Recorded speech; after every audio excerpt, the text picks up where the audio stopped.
Hello hi जय जगन्नाथ साଙ୍ଗମାନେ ତ ଆପଣମାନେ କେମିତି ଅଛନ୍ତି ଭାଇ ଦେଖ ପୁରା ଆଜି ରେଡ଼ି ଫେଡ଼ି ହେଇକି ଆଡ଼େ ବାହାରିଛି ଗୋଟେ ଚାଲ ଦେଖନ୍ତୁ ମୋତେ ମୋ ପିକ୍ କରିବା ଲାଗି ସାଙ୍ଗ ବି ଆସିଯାଇଥିଲା ତାପରେ ଆମେ ବାହାରି ପଡ଼ିଥିଲୁ ଟିକେ ଗୋଟେ ଜାଗାକୁ ଚାଲନ୍ତୁ ଦେଖାଉଛି ଆପଣଙ୍କୁ କିଏ ସିଏ ସାଙ୍ଗ ଆଜି ଆକ୍ଚୁଆଲି ଆଜି ମୁଁ ଗୋଟେ ମୋ ବହୁତ ପୁରୁଣା ସାଙ୍ଗକୁ ଦେଖା କରତେ ଯାଉଛି ବହୁତ ଦିନ ହେଲା ଦେଖା ହେଇନି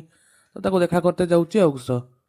ତାପରେ ଆମେ ଦି ସାଙ୍ଗ ଜିନ୍ଦେଗି ये सफर है सुहाना ଗୀତଟା ଗାଇକି ରାସ୍ତାରେ ଚାଲୁ ଚାଲୁ ପହଞ୍ଚି ଯାଇଥିଲୁ ଡେଷ୍ଟିନେସନରେ ଏଇ ଭାଇ ଅକୱାର୍ଡ଼ ହେଇଗଲା ଟିକେ କ୍ୟାମେରା ସାମ୍ନାକୁ ଆସିକି କିସ କର ଆକ ତାପରେ ଏଇ ସାଙ୍ଗଟା ହେଲା କି ଦେଖନ୍ତୁ ଆପଣଙ୍କୁ ଦେଖାଉଛି ଇଏ ହେଲା ଆମ ସେଇ ସାଙ୍ଗ ବହୁତ ଦିନ ପରେ ଦେଖା ହେଇଛି ଆକ୍ଚୁଆଲି ତାଙ୍କ ଘରେ ଅଷ୍ଟମ ପରି ଚାଲିଥିଲା ତ ଆମକୁ ପ୍ରସାଦ ପାଇଁ ଡାକିଥିଲା ଆଉ ଭାଇ ଦେଖିକି ଆମେ ବହୁତ ଖୁସି ହେଇଥିଲା ଭାଇ ସହିତ ଦୁଇଟା ଫଟୋ ଉଠେଇଥିଲେ ଆମେ ଫଟୋ ଉଠେଇ ସାରିଲା ପରେ ମେନ୍ ଜିନିଷ ଦେଖୁ ଭାଇ ଆମର କେତେ ବିଜି ଅଛନ୍ତି ତାପରେ ଆମର ଘାଣ୍ଟ ଖଟା ଖେଚେଡ଼ି ଆଉ ତାଙ୍କର କଡ଼ି ଗୋଟେ ଟାଇପ୍ର ଆସିଥିଲା ଆଉ ଖାଇବା ଏତେ ଟେଷ୍ଟି ଥିଲା ପ୍ରସାଦ ତ ପ୍ରସାଦ ଏତିକି ଥିଲା ଆଜି ପାଇଁ ବ୍ଲଗ୍ ଓକେ ଭାଇ ଆଶା କରୁଛି ଆପଣମାନଙ୍କୁ ଭଲ ଲାଗିଥିବ।